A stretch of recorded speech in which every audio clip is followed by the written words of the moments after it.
Morning, everyone. Greg here, and gotta look at a little bit of plastic today.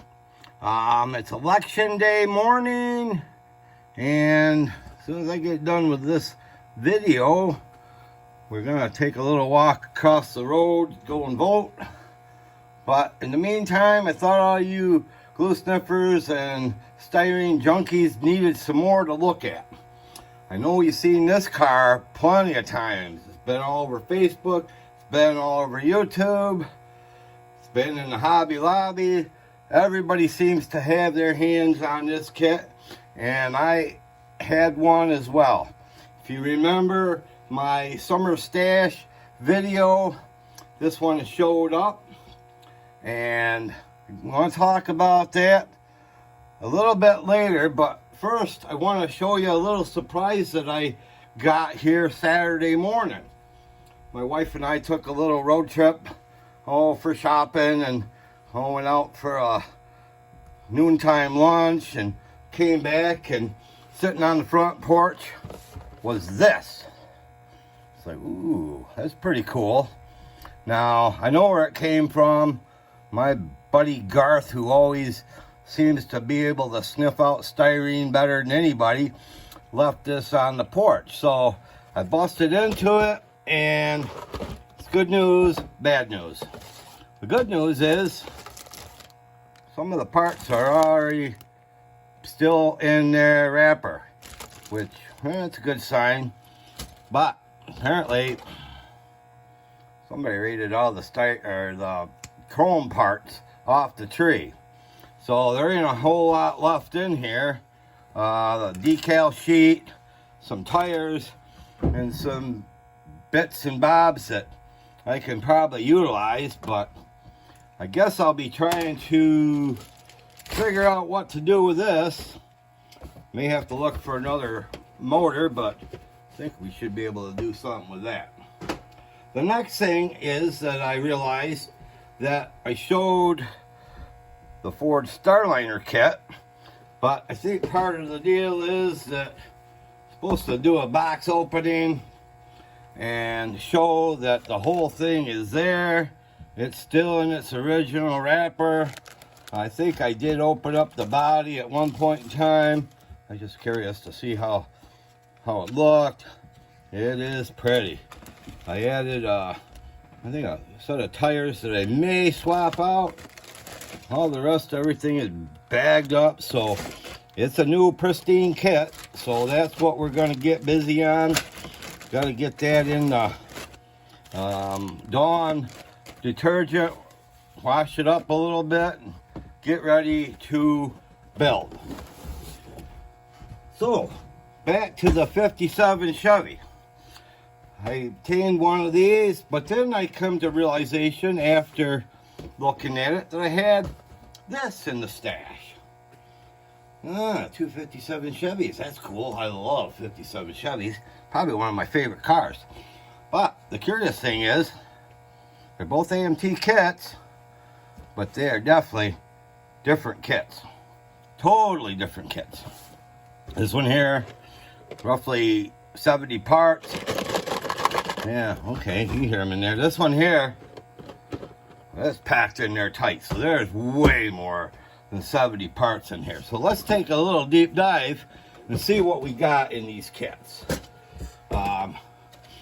Well, this one is in this, well, it comes out blue on the camera, but it's more of a turquoise body.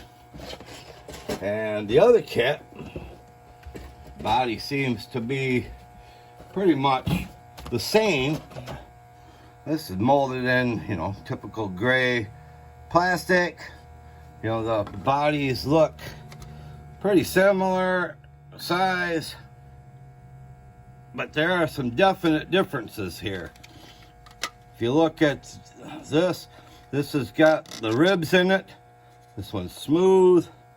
This one here, it looks like it has the holes for the door handles that are separate pieces. So that's an interesting thing. The trunk is a separate piece on this kit. So it tells me that this kit is way more detailed than this kit. Nothing wrong with that. Depends on what you want to do. But yeah, you look deep dive into these kits. The blue one is, you know, here's your basic instructions. You know, pretty simple. But the other kit, this is, I believe this is 2002. Way more extensive instruction sheet. It's got all your paint callouts. One of the other interesting things that I saw in here is you got the firing order for the wiring. Wow, that's pretty cool. I mean, there's a lot more parts to this, way more detail. The floor pan and the frame are separate parts, whereas the other kit, we're just looking at a single piece. Nothing wrong with that, but it just depends on what you like. After I dug around in this, well, 2002 version, this is a 2018. Wow, they give you a little strip of some sort of adhesive foil, and they actually give you the wire for the spark plugs. Now, I've never seen that in an AMT kit before. I don't know. Apparently, some point in early 2000, AMT decided they were going to upgrade this kit. There's your frame, floor pan, they're separate parts. I believe the engines are somewhat different, but there are a whole ton of separate parts in this box as compared to what you get in this box. So I thought that was an odd thing. I don't know, maybe this is old news for everybody, maybe it's not. But I thought, well, I gotta take a closer look at these and just see. So, we got some distinctive differences with these kits. At some point I'm gonna try to build them both. I don't know, maybe I'll do simultaneous build where I can compare them a little bit better.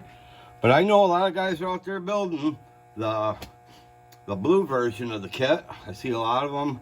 I like them a lot. They look good. They're fun kits to build. Actually, like I said, one of my favorite cars.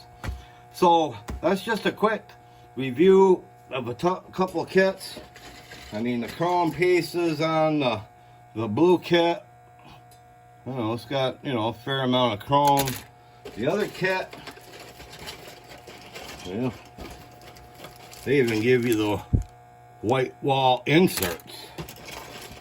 There's the chrome here. It's in the original packaging.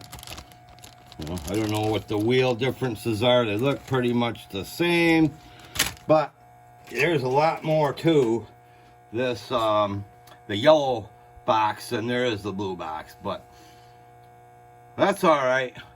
It's good building for anybody, and that's just a quick look at a couple kits. I want to thank everybody who has subscribed to my channel. I want to thank all those people that comment. We're getting close to 100 subscriptions, so if you haven't subscribed yet, please hit the subscribe button, ring the bell, thumbs up or thumbs down, whatever. In the meantime, you guys get out there and vote.